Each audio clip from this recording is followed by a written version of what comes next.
দাসপাড়া পাখির কাঠপাড়ের ভিড়ে এক শুরু সাউথ নির্বাচনী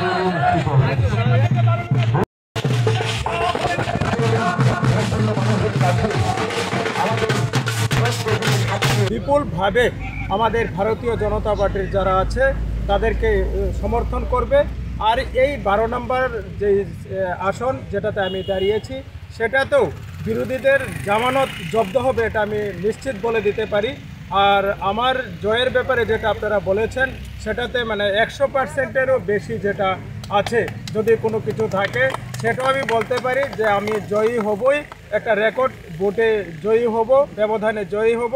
আর বিরোধীরা যে ভোট পাবে তারা মানে মানুষের কাছে সেটা নিয়ে যেতে তাদের লজ্জাবোধ হবে, এত বিশ্রীভাবে হারবে যে বেশি পরিমাণে ভোট তারা পাবে না, এটা নিশ্চিত। জয়ের পরে প্রথম কাজ কি থাকবে? জয়ের পরে দেখুন, আমি 5 বছর কাজ করেছি এখানে ব্লকের পঞ্চায়েত সমিতির চেয়ারম্যানের সুবাদে। তো সেই জায়গায় আমি জানা আছে আমার কোন জায়গায় কি কি কাজ হয়েছে আর কি কি করতে হবে। তো আমি যে কাজগুলি হয়েছে, রাস্তাঘাট কিছু বাকি আছে, জল প্রায় 100% পৌঁছে গেছে, কিছু কিছু জায়গায় বাকি আছে, বিদ্যুৎও পৌঁছে গেছে। রাস্তাঘাটের যেটা কিছু সমস্যা আছে সেইগুলি করতে হবে। জল যে জায়গায় যেই বাড়িগুলি বাকি আছে এখনও জল পৌঁছায়নি সেই জায়গায় জলের পৌঁছে দিতে হবে। কিছু জায়গায় লো ভোল্টেজের ব্যাপার আছে, সেই জায়গাগুলিতে লো ভোল্টেজের যাতে না হয় তার ব্যবস্থা করতে হবে। তাছাড়া কৃষি জমি কিছু বাকি আছে, সেগুলিতে কিভাবে জলসেচের ব্যবস্থা করা যাবে তার ব্যবস্থা করতে হবে।